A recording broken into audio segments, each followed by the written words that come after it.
Well, hello there, my friend. Welcome back again.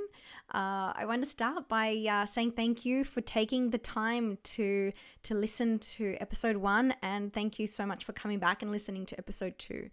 I am so grateful to have you here and have the opportunity to share what I know, what I have learnt. And of course, I want to start by prefacing that I don't know everything, but I do know that I am open. I'm open to learning. I am curious. I'm always asking questions. I encourage you to do the same. I am hungry for knowledge and I am eager to hear other people's opinions, but then also eager to, ask myself how I feel about that other person's opinions and make up my own mind as well. If you listened to the first episode, you will probably agree with me that there isn't much that we are taught at school about money. Instead, we are taught not to ask too many questions, to follow the rules, to read the textbooks, pass the test, write the essay, and we come out of high school, I think, with very little, if any at all, knowledge on the one subject that is going to impact the rest of our lives, and of course, that's money. Well, in today's episode, I want to talk about what money really is. And I'll continue this as well with a part 2, as I want to talk as well a bit about the history of money. All right, so let's get into it. Let's go.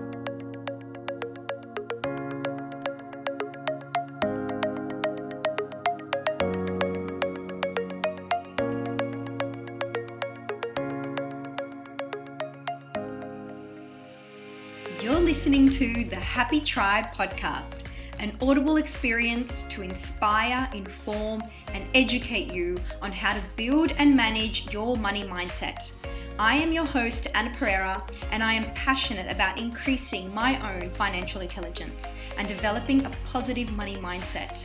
And I am ready to share with you what I know about building long-term wealth.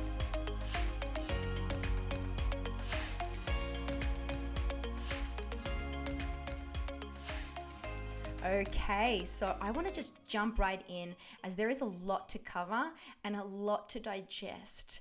Okay, I may need to have to actually break this up into a 3-part series. This being part 1, part 2, and possibly a part 3. I want to clarify as well, though, that the information I present is not intended to incite fear. It is not intended to make you worry. Or create scarcity, okay? But it's to educate you on a part of our global history that I believe and have researched myself, and it has been a global history that has been hidden in plain sight. So there are many moments in our global history that have been pivotal moments that shaped who we are today and where we are today. There are also parts of our history where decisions were made, and that decisions that were made that led us to be in the financial situation we are in today, not just as individuals, not just as a country, but as an entire globe. These decisions affected us all of us. And the truth wasn't hidden, no. The best way to hide the truth is to keep it where everyone can see it, but no one can understand it. So obviously then you're not looking at it. You don't understand it. You don't look at the truth and see it for what it really is. Now, I love questions and love being asked questions, as it gives us, I believe, a chance to pause and check in with that inner voice that answers and speaks to us all day, every day, that inner voice of ours. So my question for today is, what is money?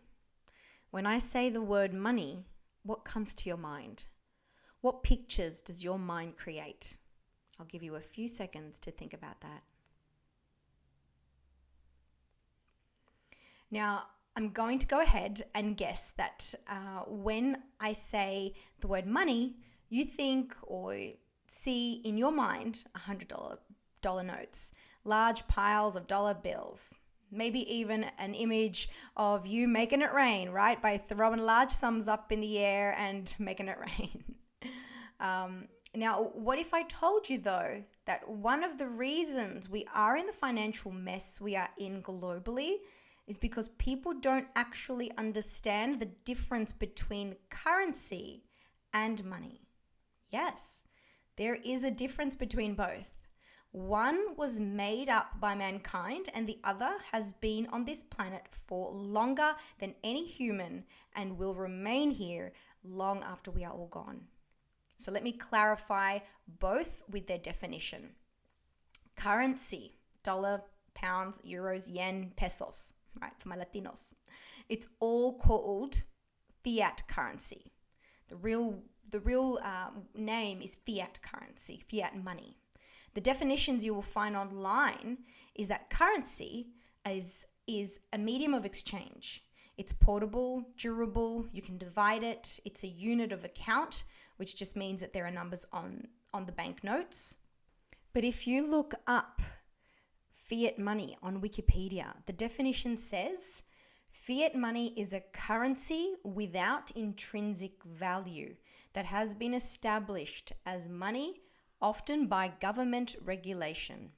Fiat money does not have use value and has value only because a government maintains its value or because parties engaging in exchange agree on its values.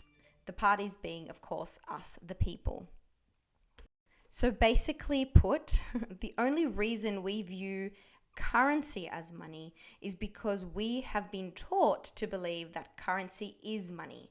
So it is us, the people, who give it its power because our governments have told us so. So you might be asking yourself, as I was, so what is real money then? As I mentioned earlier, currency is a medium of exchange. It's portable, durable. You can divide it. It's a unit of account. It's fungible. And what that means is that $1 in your pocket is the same as $1 in mine. Okay, it just means we both have the same thing. Real money is all of those things plus, and most importantly, real money is a store of value over a long period of time, which means real money will never lose its value. It may fluctuate, but never in the history of mankind have we seen real money lose its value. Real money is gold and silver. Yep. The same gold that the Egyptians used and the Aztecs, the Romans, the Incas, all of the gold and silver that they used is still in existence today. It still holds great value today, and it is the only thing that will be here long after we're gone. You know, you can carry it in your pocket. You know, although it's extremely heavy, you can divide it. Which means, of course, that you can melt it down and create smaller pieces of gold. It's durable, as I said. It's been here for thousands of years. I think there's even evidence of it being in existence 50,000 years ago. It's fungible, and what that means again is that the gold that I have in my hand is the same value as the gold in your hand. Okay. Now you might think, well, great, thanks for clearing that up. But what does that have to do with the currency, and the situation we are in? Well, the reality is that no one, not even financial advisors, bankers, accountants, understand the difference between currency and real money.